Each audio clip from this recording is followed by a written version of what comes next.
Keistimewaan Nabi Khidir, punya banyak rupa. Nabi Khidir merupakan satu dari sekian banyak nabi yang diutus oleh Allah.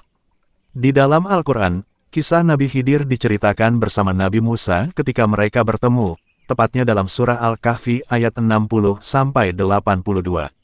Berikut bunyi firman Allah dalam salah satu surah Al-Kahfi, yang artinya, lalu mereka berdua bertemu dengan seorang hamba di antara hamba-hamba kami, yang telah kami berikan rahmat kepadanya dari sisi kami, dan yang telah kami ajarkan ilmu kepadanya dari sisi kami.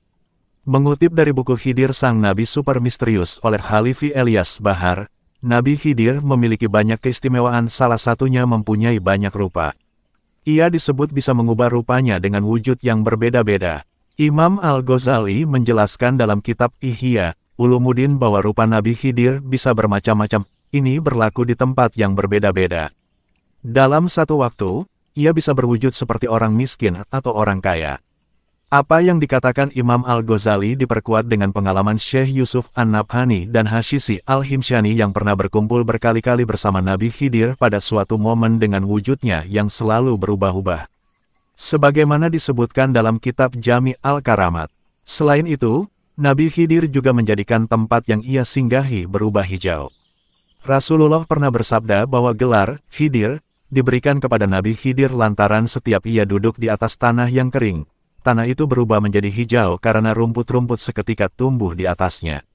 Menukil dari tafsir Ad-Dur Al-Mansur oleh Jalaluddin As-Suyuti, dalam hadits yang diriwayatkan oleh Ibnu Abbas berikut bunyinya. Sesungguhnya Khidir disebut Khidir lantaran setiap sholat di atas hamparan kulit putih, maka hamparan itu tiba-tiba berubah menjadi hijau. Pada penjelasan lainnya, Syekh Mustaka Al-Uqbawi dalam kitab Hasyiyah Aqidah Ad-Dardiri berpendapat bahwa Abul Abbas diberi gelar Khidir karena ketika duduk di atas tanah yang kering, maka tanah itu berubah menjadi hijau. Selain itu, Nabi Khidir juga memiliki kebiasaan duduk di atas sajadah yang hijau. Imam Salabi menambahkan, ketika Nabi Khidir melangkahkan kakinya, maka di bawah telapak kakinya tumbuhlah rumput-rumput yang hijau. Adapun mengenai anggapan bahwa Nabi Khidir masih hidup masih menjadi kontroversi.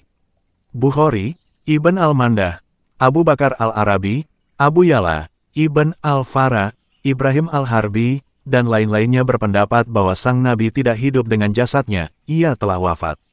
Menurut mereka, yang masih tetap hidup hanyalah roh Nabi Khidir. Sementara itu, dalam Al-Quran Surah Al-Anbiya ayat 35 dijelaskan bahwa setiap manusia akan menemui ajalnya masing-masing sesuai yang dikehendaki oleh Allah, tidak ada manusia yang abadi di dunia ini. Imam Abul Faraj Abdurrahman Ibnul Jauzi dalam Al-Bidayah wa An-Nihayah berkata bahwa Nabi Khidir seorang manusia biasa. Khidir, jika dia itu seorang manusia, maka sungguh ia telah masuk dalam keumuman ayat ini tanpa ada keraguan. Jadi, tidak ada seorang pun yang berhak untuk mengkhususkannya dari keumuman itu. Kecuali ada dalil yang sahih yang dapat mengokohkan, ucapnya seperti dikutip. Mereka yang setuju bahwa Nabi Khidir telah wafat didasarkan dari dalil-dalil Al-Quran dan Sunnah. Selain itu, bantahan terkait masih hidupnya Nabi Khidir dikuatkan dalam surah Ali Imran ayat 81 Allah berfirman. Yang artinya, ingatlah, ketika Allah mengambil perjanjian dari para nabi, manakala aku memberikan kitab dan hikmah kepadamu, lalu datang kepada kamu seorang rasul yang membenarkan apa yang ada pada kamu, niscaya kamu akan sungguh-sungguh beriman kepadanya dan menolongnya. Allah berfirman, apakah kamu mengakui dan menerima perjanjian denganku atas yang demikian itu? Mereka menjawab, kami mengakui. Allah berfirman, kalau begitu, bersaksilah kamu, para nabi, dan aku menjadi saksi, pula, bersama kamu.